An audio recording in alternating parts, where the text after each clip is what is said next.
탈북민 단체가 어젯밤 경기도 파주에서 대북 전단을 기습 살포했다고 주장했습니다. 그러나 이들이 살포한 걸로 보이는 전단은 북한 지역이 아닌 강원도 홍천에서 발견됐습니다. 중국 베이징에 퍼지고 있는 코로나19 바이러스가 전염력이 최대 10배 강해진 변종이라는 연구 결과가 나왔습니다.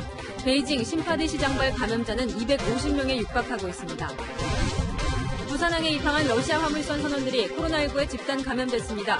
하역 작업을 위해 화물선에 올랐던 국내 근로자 등 90여 명이 격리됐습니다. 회고록을 주관한 볼턴 전 보좌관에 대해 트럼프 대통령이 원색적인 막말로 비난했습니다. 백악관은 사실관계를 왜곡했다며 한반도 관련 110곳 등 415곳을 수정 또는 삭제하라고 요구했습니다. 맥도날드 아르바이트 근무자들이 맥도날드가 근로계약을 위반했다며 규탄 기자회견을 열었습니다. 이들은 코로나 확산 이후 근무자가 절반 수준으로 줄어 업무량이 급증했다고 주장했습니다.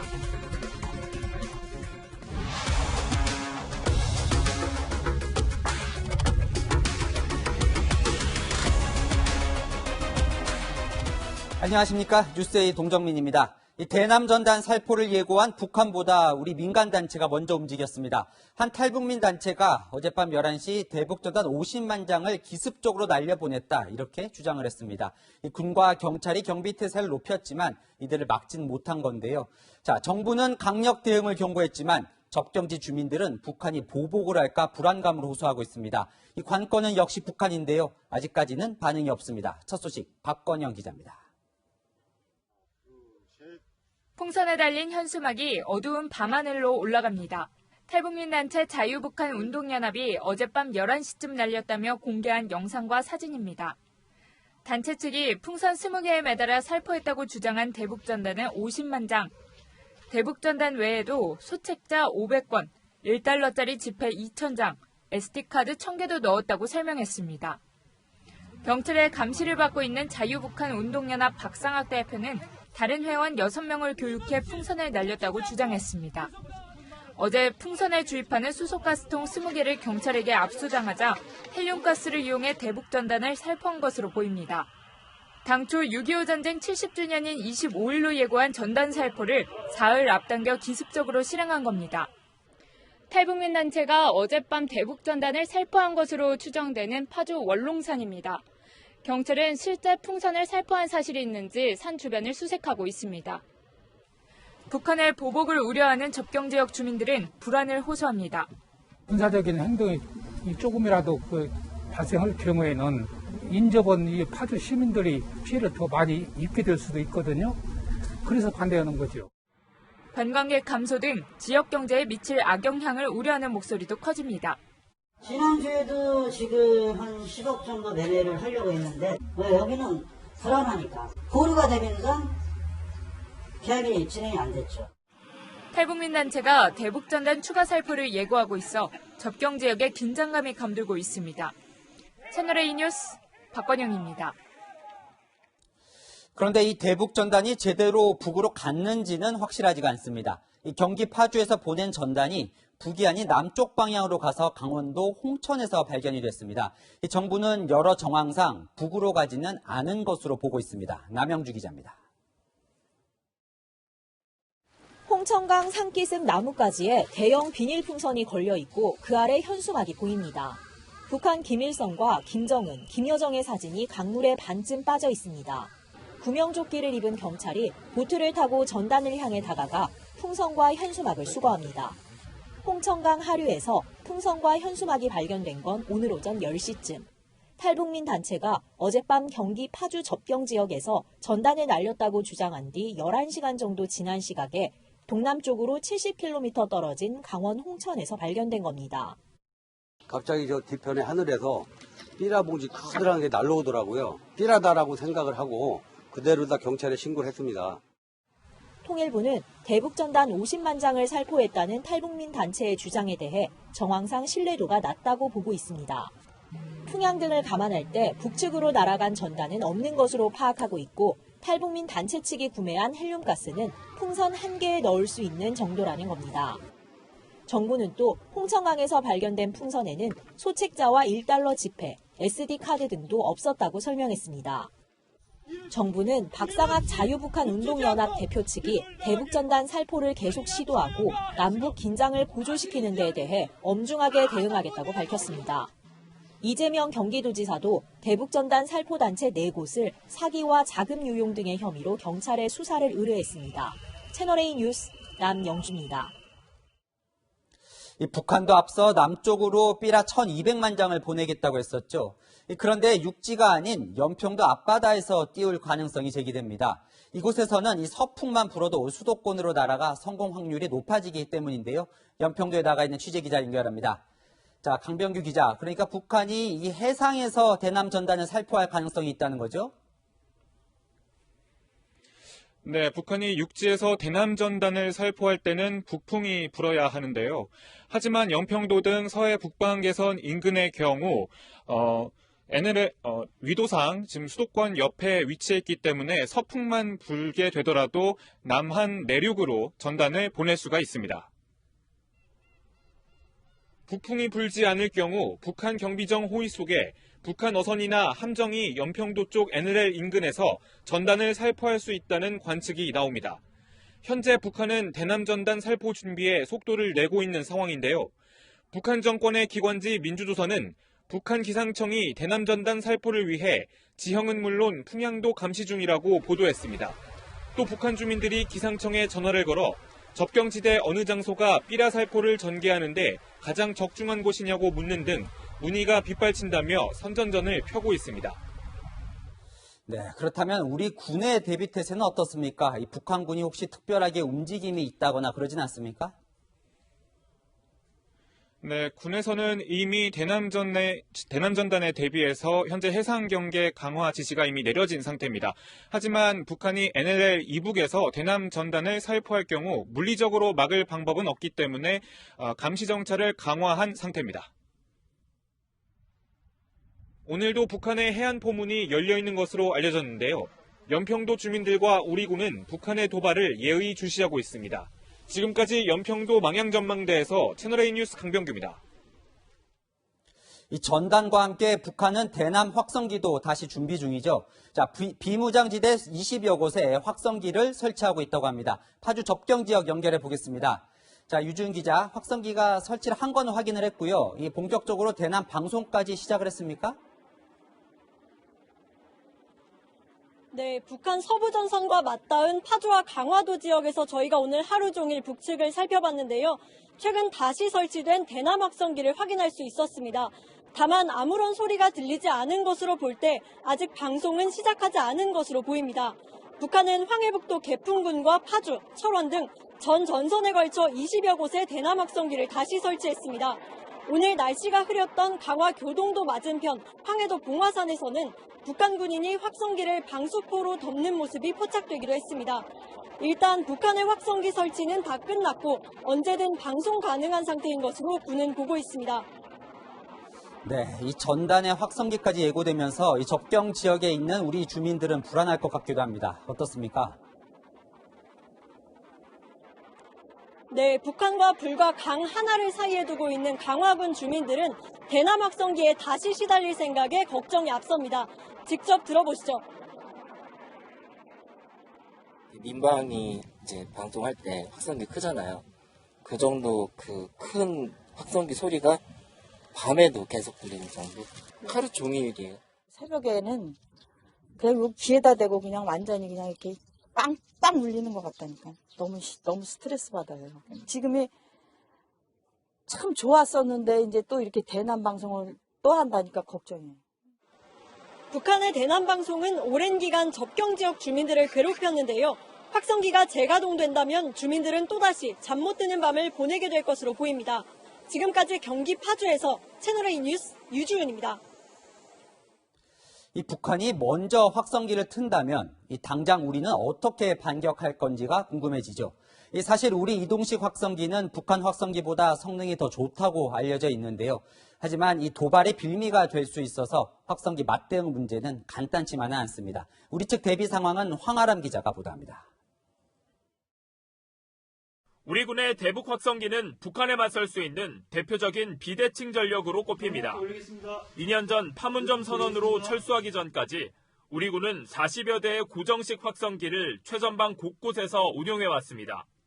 여기다 움직이며 심리전을 펼칠 수 있는 10여 대의 이동식 확성기도 전선 곳곳에 투입해왔습니다. 하루 평균 13시간 뉴스와 날씨, 남한 노래 등을 대북 라디오 방송으로 틀고 있는데 확성기 방송이 시작되면 이 방송이 확성기를 통해서도 북한에 전달됩니다. 오늘 끝곡은 태진아와 강남이 함께 부르는 장지기장 들려드립니다.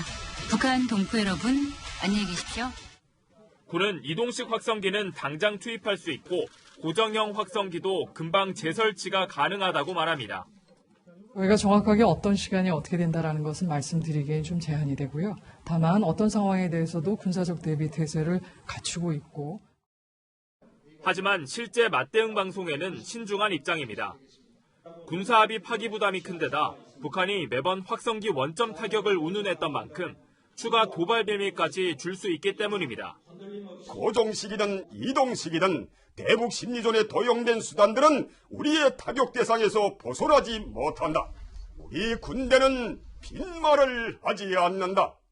북한이 도발 수위를 점차 높이고 있는 가운데 군의 고민도 깊어지고 있습니다. 채널A 뉴스 황하람입니다.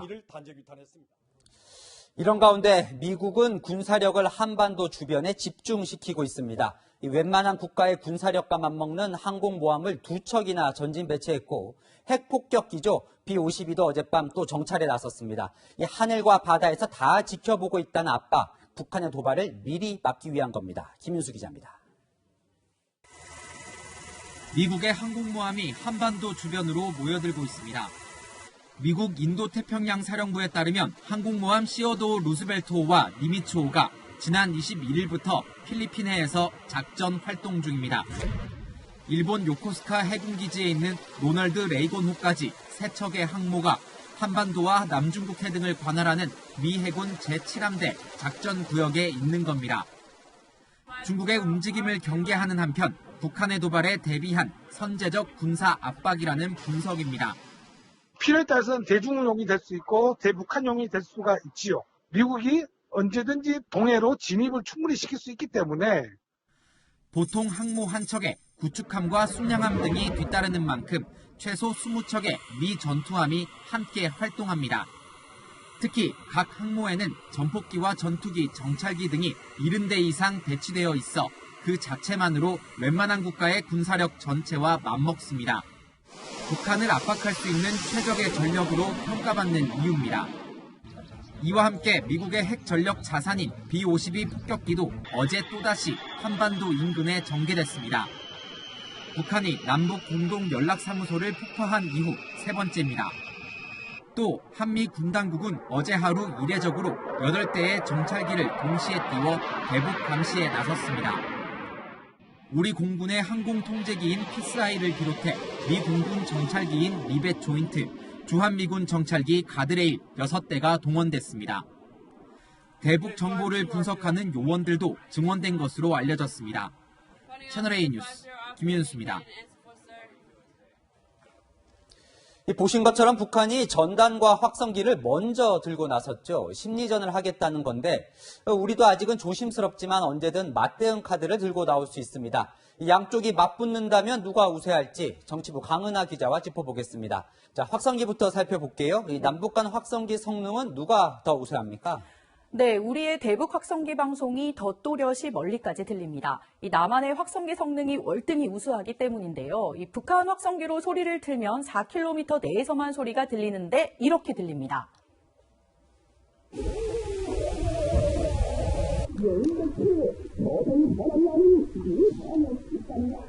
이게 웅웅거리는 게 잘 들리지가 않네요. 그렇죠. 하지만 남한 확성기는 다릅니다. 여기는 대한민국 서울에서 보내드리는 자유의 소리 방송입니다. 네, 듣는 위치에 따라 좀 다를 순 있지만 일반적으로 더 또렷이 들리는 데다 도달거리도 깁니다. 이 땅에 박아놓은 고정식 확성기는 낮에는 10km, 밤에는 24km까지 소리가 전달됩니다.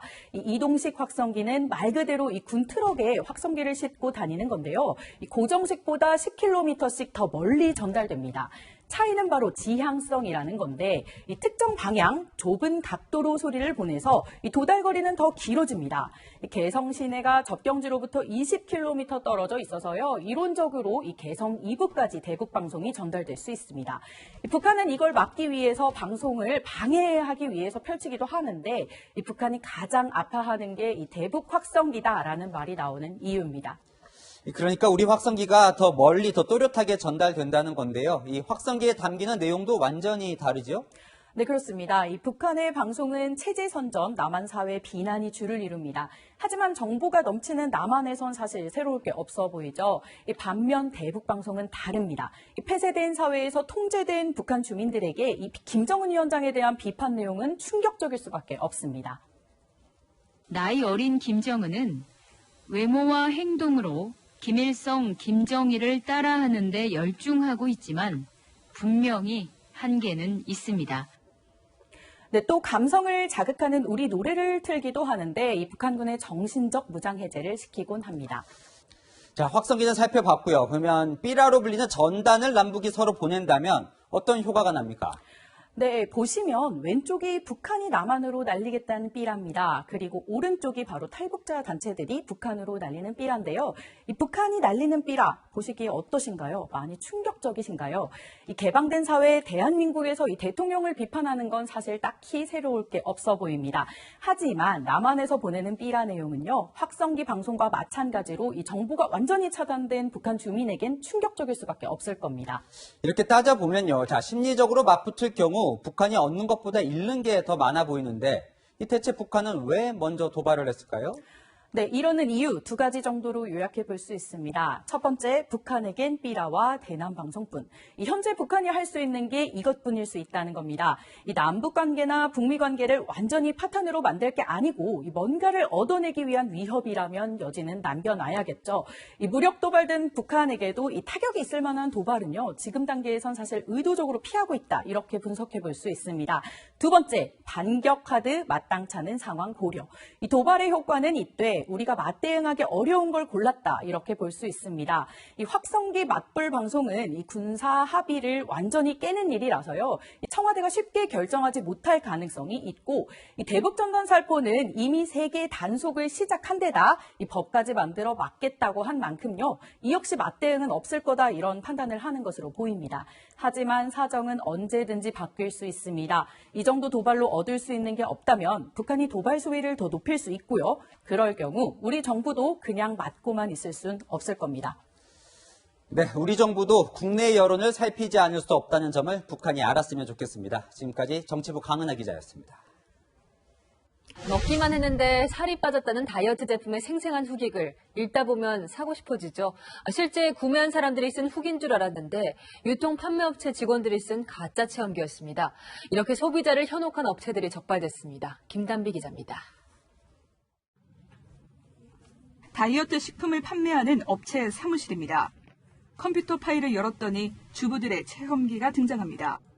이 업체가 판매하는 제품을 먹었더니 3주 만에 10kg 넘게 빠졌다는 내용입니다. 다른 파일에는 제품을 섭취하기 전과 후의 사진이 등장합니다. 체험기의 작성자는 실제 구매자가 아니었습니다. 디자이너님이 직접 만드신 거고? 이 제품의 광고와 판매를 맡은 업체 직원이 작성했던 겁니다. 식품 당국은 비공개 SNS로 가짜 체험기를 유포하고 허위 과대 광고를 한 업체 13곳을 적발했습니다. 카카오 스토리, 네이버 밴드 등 친구 맺기를 통해 형성된 특정 대상에게만 허위 과대 광고를 해온 것으로 확인되었습니다. 이들은 SNS 채널에 친구 맺기를 한 소비자에게 가짜 체험기가 포함된 광고를 보내 구매를 유도했습니다. 단속을 피하기 위해 밤이나 주말, 공휴일에 집중 유포했습니다. 솔직히 사봤는데 그만큼 안 빠져가지고 이제는 안 사려고 하는 편이에요. 일반 이제 사용자들 같은 경우에는 그거를 실제인지 아닌지 정확하게 분간이 어렵다 보니까 이제 많이들 믿고 이제 구매를 하시는 것 같은데 이 업체들이 판매한 제품은 효과가 검증되지 않았고 일부는 무등록 업체가 불법으로 제조하기로 했습니다. 이들 업체는 이런 식으로 20%의 판매 수수료를 챙겼습니다. 식품의약품안전처는 해당 업체 명단을 홈페이지에 공개하고 영업 정지 처분을 내렸습니다. 채널A 뉴스 김담비입니다. 코로나19 사태로 전 세계 경제가 직격탄을 맞았는데 미국 패스트푸드 체인인 한국 맥도날드는 지난해보다 매출이 늘었다고 발표했습니다. 아르바이트 노동자들은 이런 맥도날드가 근로기준법을 위반했다며 노동청에 진정하기로 했습니다. 최주현 기자입니다. 맥도날드 종이봉투를 뒤집어 쓴 사람들이 구호를 외칩니다. 맥도날드 아르바이트로 생계를 이어가는 노동자들입니다. 코로나가 아니라 힘들어서 죽겠다. 맥도날드가 코로나19 확산을 이유로 노동자와 약속한 출퇴근 시간을 무시하고 일방적으로 근로시간을 조정해 임금을 깎는 이른바 꺾기 수법을 써왔다는 주장입니다. 합의가 이루어지지 않았기 때문에 모두 무효입니다. 받지 못한 모든 임금은 전액 다 지불해야 합니다. 아르바이트 노동자들은 맥도날드 매출이 지난해보다 9% 넘게 늘어났음에도 노동자 수까지 줄여 이중고를 겪고 있다고 주장했습니다. 맥도날드 아르바이트로 3년간 생계를 이어오고 있는 A씨도 고통을 호소합니다. 13년도 시급했어요. 40분 패키를 혼자서 300장 넘게 구웠다. 배달에 현장 주문까지 겹쳐 엄청난 노동 강도 속에 하루하루 버티고 있다는 겁니다. 한 사람에서 2개씩 3개씩 받아서 집에 갈 때 어떤 모습은 신이 다 빠진 상태에서 매장을 딱 나가는 순간 겨우 이제 숨을 쉴 만한 정도. 맥도날드 측은 근로기준법 기준과 절차를 준수했다며 근로자가 절반 이상 줄었다는 주장은 사실과 다르다고 반박했습니다. 알바노조는 맥도날드가 근로기준법을 위반했다고 보고 노동청에 진정하기로 했습니다. 채널A 뉴스 최주현입니다. 입주민의 폭행과 협박에 시달리던 경비원이 사망한 지 40여일이 지난 오늘 갑질 피해를 막는 법을 막기 위해 국회에 전현직 경비원들이 모였습니다. 여전히 손자 같은 입주민에게 거수 경례를 해야 하고 머슴 같다는 말을 들어야 한다고 합니다. 최수연 기자입니다. 정년퇴직 후 1년 5개월째 아파트 경비원으로 근무 중인 유관식 씨. 고 최희석 경비원을 죽음으로 내몰았던 주민 갑질이 남일 같지 않다고 했습니다. 그렇게 얘기하는 사람도 있어요. 너는 내 일꾼이다. 내가 너 봉급을 주고 있는데 너 왜 그런 일을 해? 생활이 안 되잖아요. 언제든 해고될 수 있는 불안한 고용구조 때문에 주민 앞에서는 늘 을이 되는 게 현실입니다. 경비원 처우 개선을 위한 국회 토론회에 참석한 전 현직 경비원들도 고충을 토로했습니다. 노동과 같이 막 대하는 그런 노동자인 것 같습니다. 제가 근무하는 아파트에서는 작년까지 입주민들에게 거수 격려를 했습니다. 어쩔 수가 없었습니다. 먹고 살기 위해서는. 쉬는 시간에도 제대로 쉴 수 없었습니다. 그 휴게 시간에도 우리 택배 좀 날라도 달라. 또 우리 집에 뭐가 고장났을 와서 고쳐달라. 그렇게 하고는 빌어야 들어옵니다. 쉬고 있으면 택배 1시, 2시 택배 제대로 와서 문 두들기고 그래서 잠을 못 잡니다. 그런 게 얼마나 스트레스가 쌓이는지.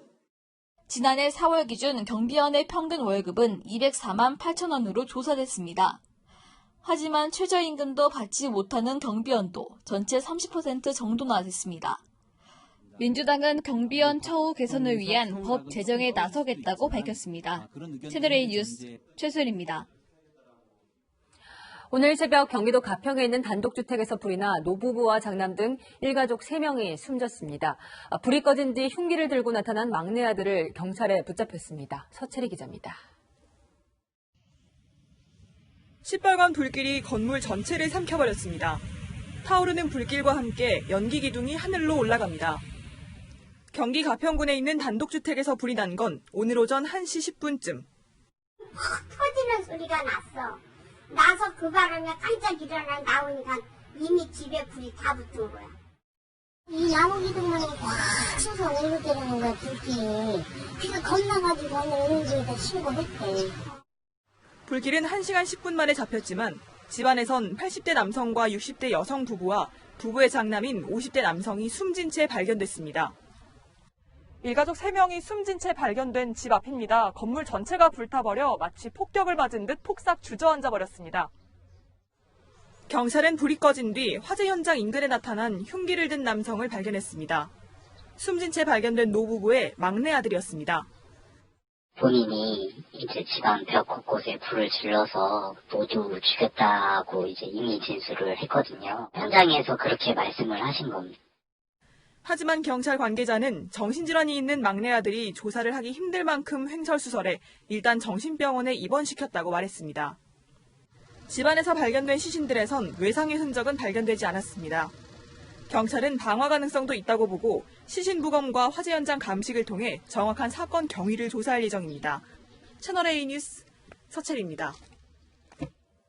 아동 청소년을 협박해 성착취 영상을 제작하고 이른바 N번방에 유포해온 피의자의 텔레그램방에 유포한 조주빈 등 얼굴이 그동안 공개됐죠. 또 다른 피의자 24살 안승진의 신상이 공개됐습니다. 이지윤 기자입니다. 왜소한 체격의 금태 안경, 검은 티셔츠 차림의 남성이 호승줄에 묶인 채 경찰서 밖으로 나옵니다. 텔레그램 N번방에서 활동하면서 아동 청소년 성착취물을 제작해온 혐의를 받는 안승진입니다. 안승진은 지난 2015년부터 10명 이상의 미성년자를 협박해 성착취물을 제작해왔습니다. 이 과정에서 N번방을 처음 만든 갓갓 문형욱의 지시를 받기도 했습니다. 피해자분들과 피해자 가족분들께 진심으로 죄송하다고 말씀드리고 싶습니다. 안승진은 아동 성착취물 9,200여 개를 소지했고 이 중 1,000개 이상을 유포한 것으로 확인됐습니다. 또 지난 2015년 SNS를 통해 알게 된 미성년자를 성폭행한 혐의도 받고 있습니다. 왜 계속 범행을 저질렀습니까? 저에도 음란물 중독으로 인한 것 같습니다. 경찰은 신상공개위원회 논의를 거쳐 어제 안승진의 얼굴을 공개하기로 결정했습니다. 앞서 경찰은 N번방을 개설한 문형욱을 비롯해 박사방 운영자 조주빈과 공범 강훈, 이원호의 신상을 공개했습니다. 안승진을 공개하면서 텔레그램 대화방 성착취 사건으로 신상이 공개된 피의자는 5명으로 늘었습니다. 채널A 뉴스 이지용입니다.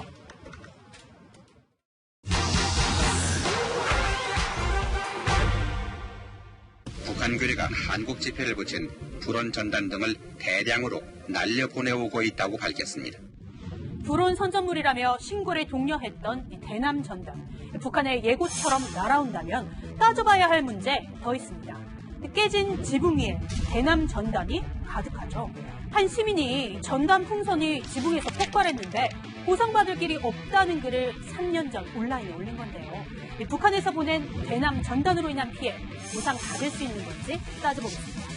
북한은 보통 폭발 장치가 설치된 풍선에 전단을 묶어 날려보내는데요. 정상적으로 터진다면 하늘에서 흩날리겠지만 문제는 오작동입니다. 피해 사례로 보죠.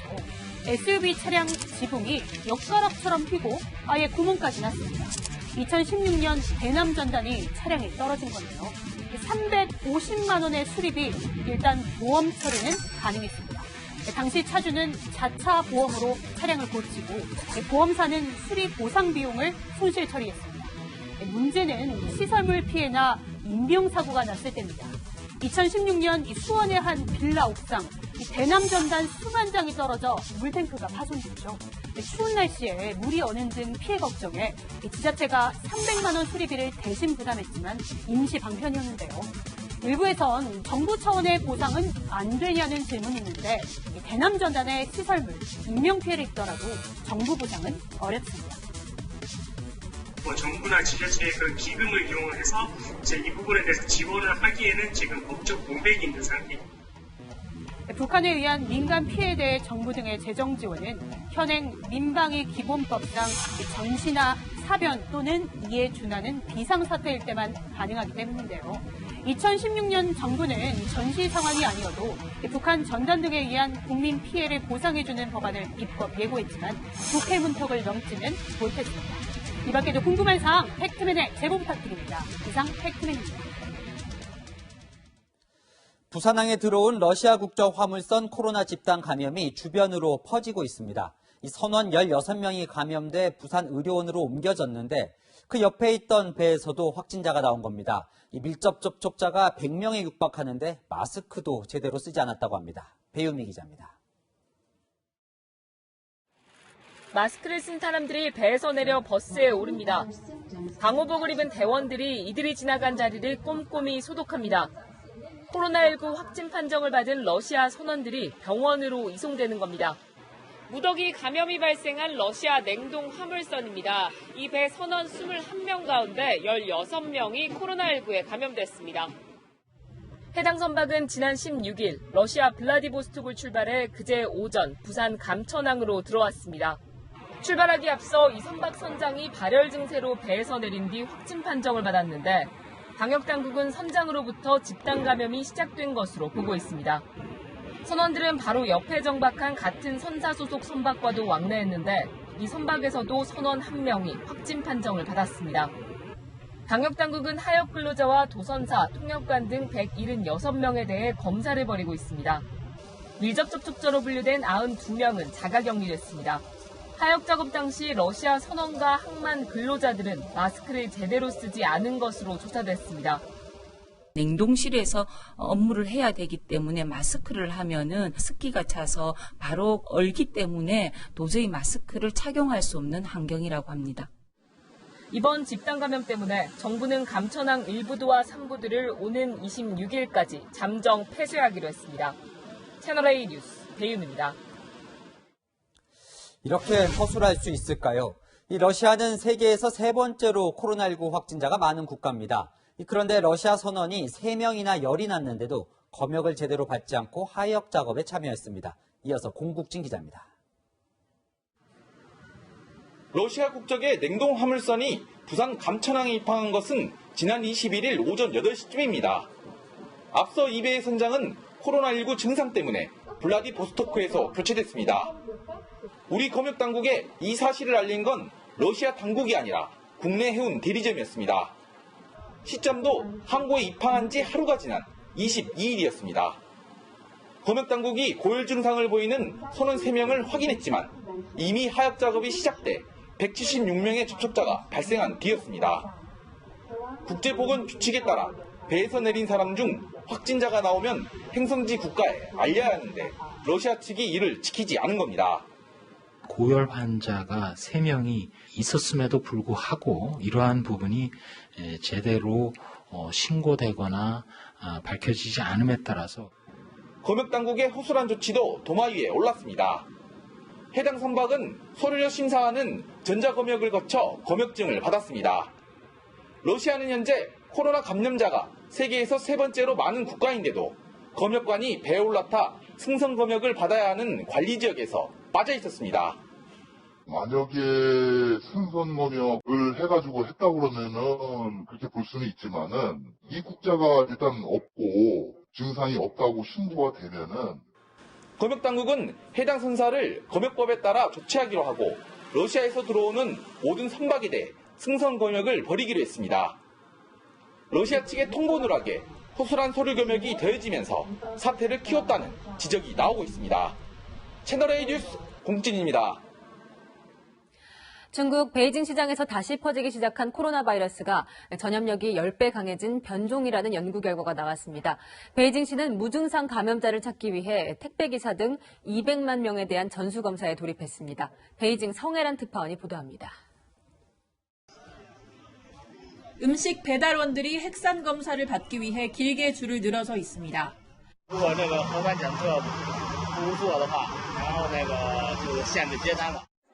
베이징시가 농수산물 시장과 식당 종사자는 물론 택배기사와 음식 배달원, 은행 등 서비스업 근로자까지 모두 핵산 검사를 받도록 하면서 벌써 230만 명에 이르는 베이징 시민이 핵산 검사를 받았습니다. 每日通过饿了么平台接单送餐，平均每天接50单左右。 베이징시는 핵산 검사 장소도 늘리고 있는데요. 이곳 학교 운동장에서도 핵산 검사가 진행 중에 있습니다. 那个打电话吗？我挺害怕的，我是转不着老年人，我说是不是老年人有？ 취재진이 만난 노인부터 어린아이까지 베이징시가 정한 위험 거주단지 주민은 모두 검사를 받습니다.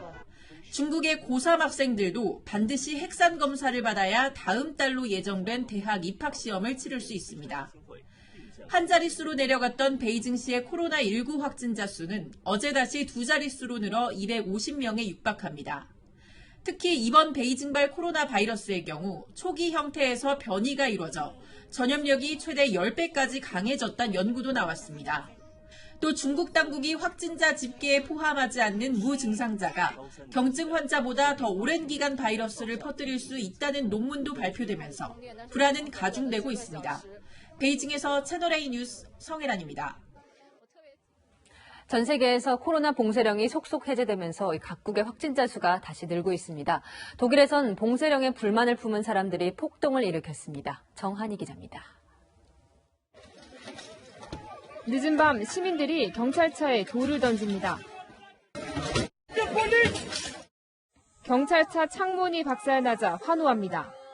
정당한 공무집행을 하던 경찰이 기습 공격을 당하는가 하면 수백 명은 인근 상점으로 몰려가 물건을 약탈합니다.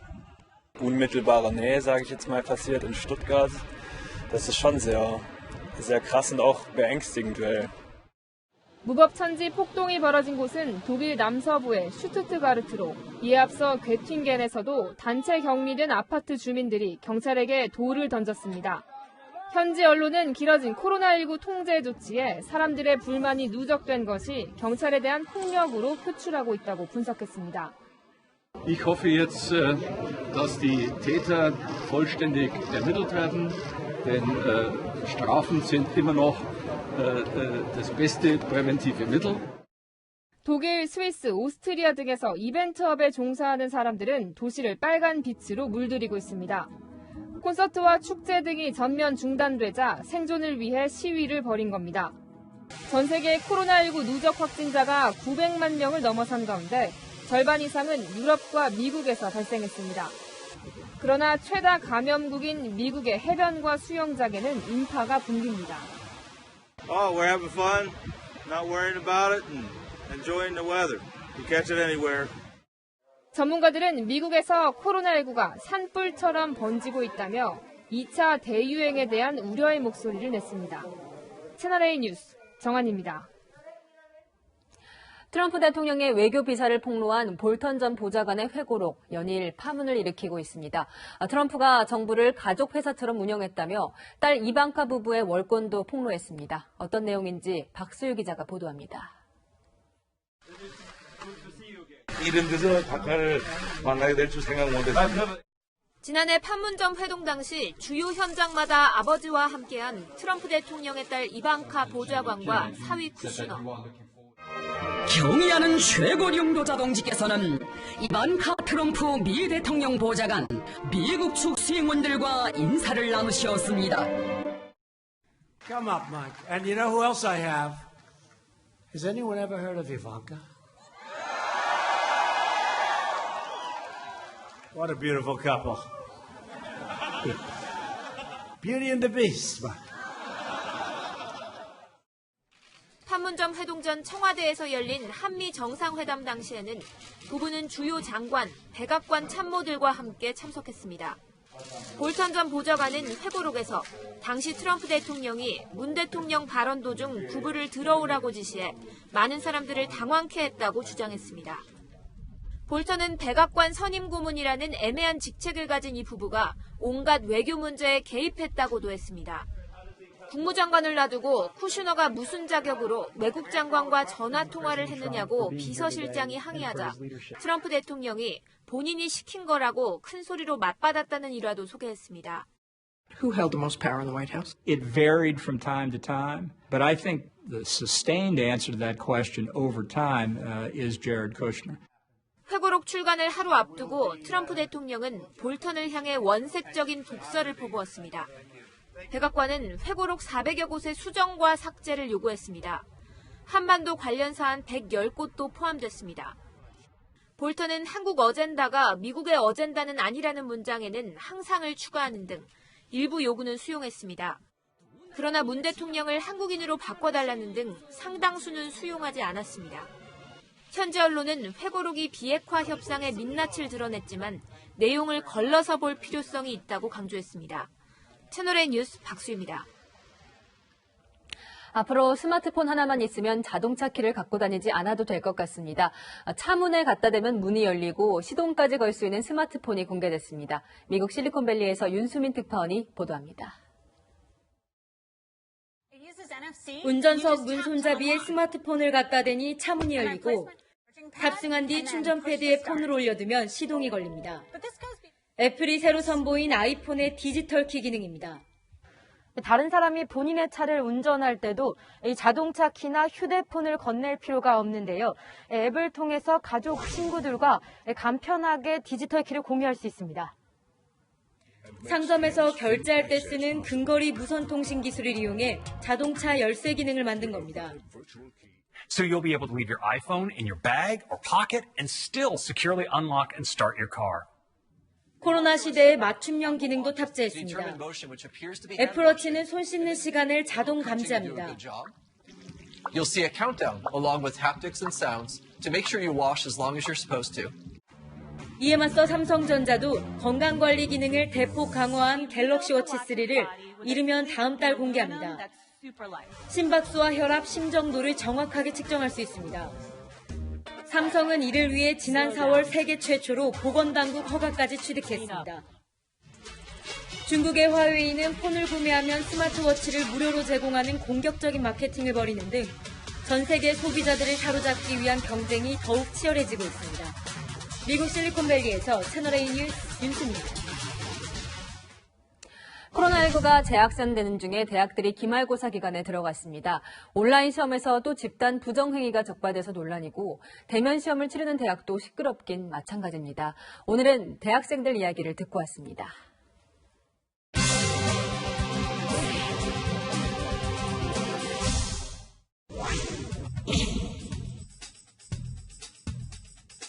한국외대 학생 700명이 오픈 채팅방에서 단체로 펀딩했다는 뉴스 혹시 보셨어요? 네, 보셨어요? 우리 학교가 이렇게 거기 뉴스에 나온 걸 봤을 때는 어땠어요? 요새는 너무 많이 나오고 있어가지고 터졌구나. 같은 학생 입장에서 지금 화가 나세요? 코로나 때문에 대책도 제대로 마련도 안 되어 있는 상태에서 이렇게 싸강을 하니까 이런 일이 벌어지는 것 같은데 제대로 징계를 했으면 좋겠어. 온라인으로 수업과 시험이 진행되다 보니 대신 이렇게 학교 앞 카페가 붐빕니다. 그렇다면 비대면 시험은 어떻게 진행되는지 함께 보시죠. 주변 친구들도 문제 풀어야 되는 시험은 모여서 치기도 하고 아니면 그냥 암기해야 되는 거는 이렇게 캠 피해서 조금씩 보면서 친다거나 그런 경우는 되게 많은 것 같아요. 억울하거나 그러진 않았어요? 좀 너무 공정하지 못한 거 아닌가 그런 생각도 들고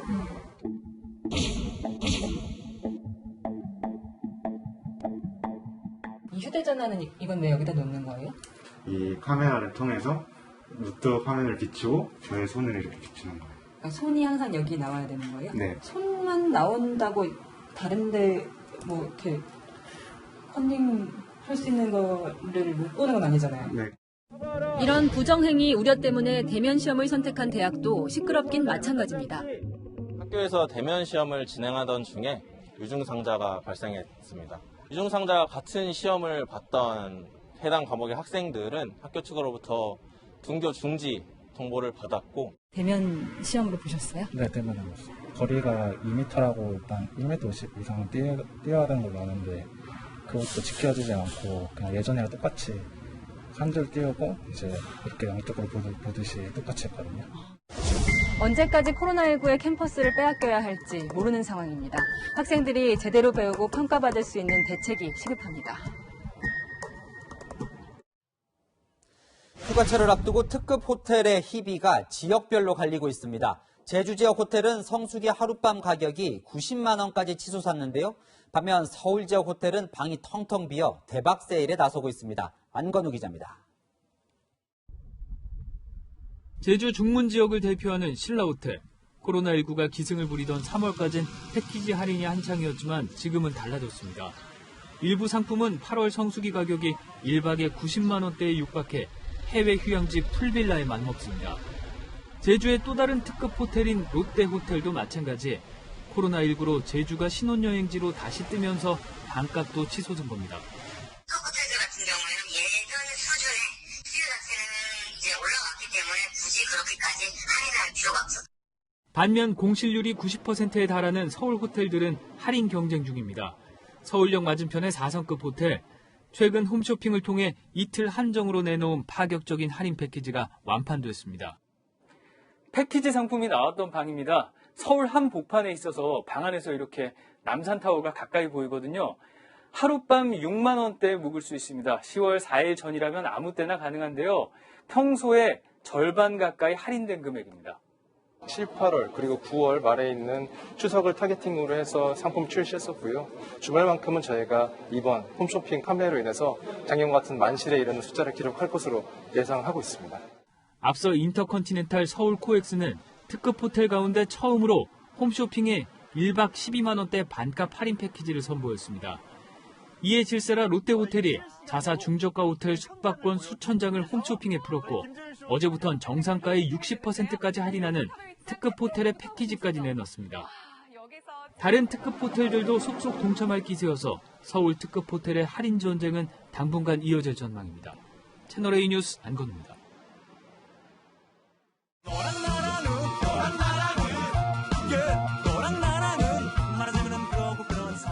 여랑야랑 시작합니다. 정치부 이동은 기자 나와 있습니다. 첫 번째 주제 보겠습니다.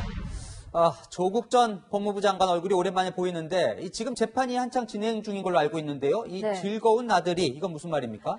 네, 인터넷에 조국의 즐거운 나들이라는 제목의 2분 50초짜리 영상이 올라왔습니다.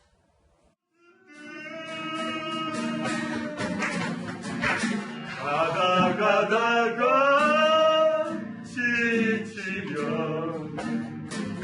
다시 돌아오리라. 웃는 얼굴로 안겨주는 그대의 정든 꿈으로. 멋있다 조국. 야 멋진 사람이구나. 저기 보면 이 맥주잔도 놓여 있고요. 이 살짝 취기도 올라온 것 같기도 한데 이 노래하는 영상을 공개한 좀 이유가 궁금하네요. 네, 영상을 올린 민중가요 작곡가 류영수 씨는 모년 모월 모일 모처에서 반가운 얼굴을 만나 즐거운 시간을 보냈다고 했습니다. 류 씨는 영상을 올리면서 한 가지 요청을 했습니다. 네, 이 영상을 올린 목적이 있겠죠. 무슨 요청을 한 겁니까? 윤석열 검찰총장이 직권남용으로 수사 방해를 하고 있다는 내용의 청와대 국민청원 링크를 올리면서 서명에 동참해달라고 한 건데요. 조국 전 장관이 노래 부르는 영상을 내세워 윤석열 총장 공격에 나선 겁니다. 네, 역시 타깃은 윤 총장이군요. 네. 그런데 이 조국 전 장관이 부른 노래의 가사도 한번 살펴보게 되지요? 해석하기 나름일 텐데요. 노래 가사에 다시 돌아오겠다는 내용이 있습니다. 이를 두고 조 전 장관을 향해 돌아와달라는 댓글이 달리고 있는데요. 어디로 돌아오겠다는 건지는 좀 지켜봐야 알 수 있을 것 같습니다. 네, 다음 주제 넘어가 보겠습니다. 네. 저 말이에요. 이 백종원 씨인데 진짜 오늘 정치 뉴스를 뜨겁게 달궜어요. 네, 의외입니다. 김종인 미래통합당 비대위원장의 발언이 뒤늦게 알려지면서인데요. 김 위원장은 지난 19일 비례대표 초선 의원들과 오찬 자리에서 당의 차기 대선 주자로 누구를 생각하냐는 질문을 받았습니다. 김 위원장은 잠시 생각하다가 백종원 씨가 어떠냐고 답했다고 합니다. 백종원 씨 입장에서는 난데없는 홍두깨일 수가 있는데 이렇게 정치권의 러브콜을 받은 게 처음이 아니죠? 네, 실제로 여러 차례 제안을 받았다고 하는데요. 대답은 한결같았습니다. 저희 아들을 걸고 정치에는 전혀 관심 없습니다. 지금 말씀 물은 순간 절대 해본 적이 없어요. 정치에 대해서. 백 씨는 오늘도 나는 지금 일이 제일 재밌고 좋다라고 선을 그었습니다. 그러니까 이 김종인 비대위원장, 이 백종원 씨 뜻과는 전혀 무관하게 그냥 한번 언급해 본 것 같은데 이 통합당 대선 주자에 대해 예전부터 이렇게 계속 말을 바꿔가면서 하고 있어요. 네, 통합당 비대위원장을 맡기 전에는요, 1970년 이후에 태어난 인물이 나서야 한다며 40대 기수론을 주장했는데 특정 인물을 지목하지는 않았습니다. 마크롱 프랑스 대통령 같은 인물을 희망한다고도 했지만 누구인지는 알 수가 없습니다. 그래서 이게 뭐 실체가 없는 것 아니냐 네. 이런 얘기가 많았죠. 그렇습니다. 김 위원장의 속임수 전략이다. 이렇게 볼 수도 있습니다. 실체가 없는 것을 있는 것처럼 말해서 주목을 끄는 건데요. 이번에도 야권의 대선 주자가 없다는 비판이 나오는 상황에서 백종원 씨를 언급하면서 또다시 이목을 끈 셈이 됐습니다. 그래요. 이목은 끌었는데 이 뚜렷한 대선 주자가 없는 통합당의 현실을 보여준 장면 같기도 합니다. 지금까지 여랑야랑이었습니다. 아무도 없어요.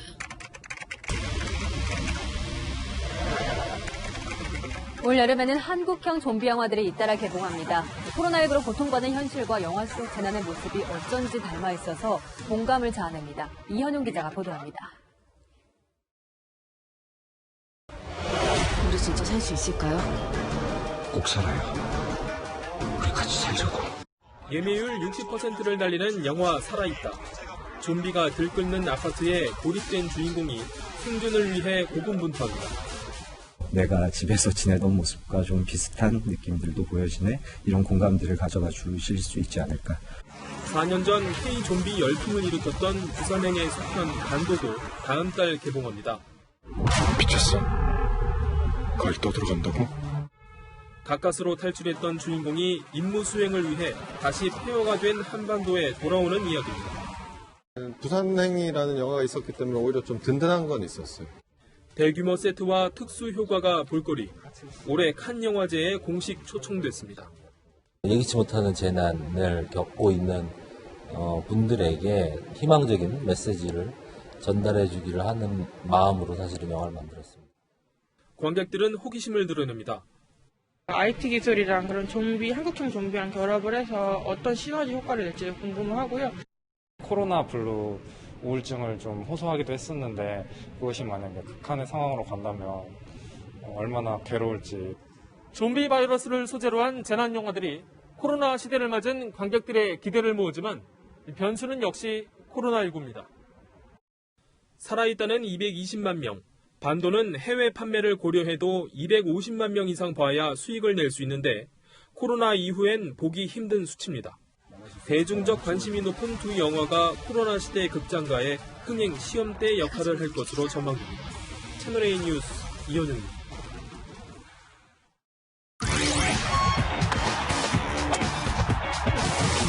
안녕하십니까. 스포츠 뉴스입니다. 세 차례 음주운전으로 무리를 빚은 강정호가 기자회견을 통해 고개를 숙였습니다. 4년째 금주를 하고 있다며 유소년 야구를 위해 힘쓰겠다는 뜻을 밝혔습니다. 김유빈 기자입니다. 굳은 표정으로 기자회견장에 들어서는 강정호. 2016년 음주 뺑소니 사고 후 4년째 금주를 하고 있다며 고개를 숙였습니다.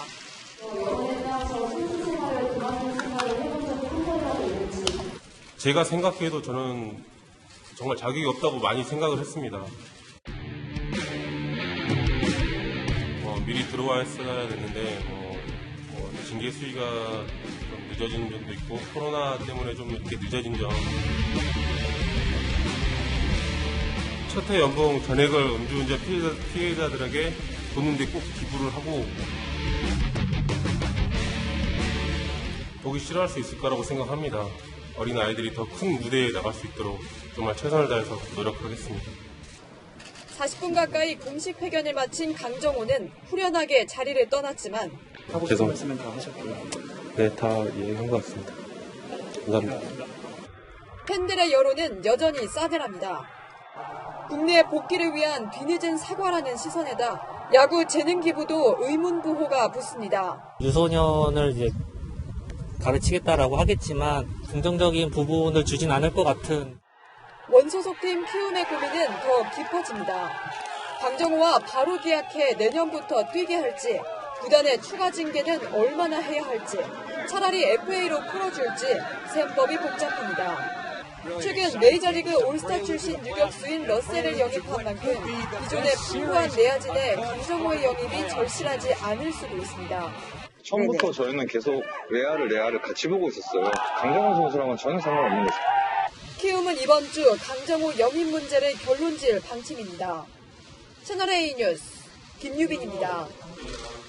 스포츠 세상의 숨은 고수를 찾아갑니다. 산도 계단도 자전거로 오르는 최고의 고수가 있는데요.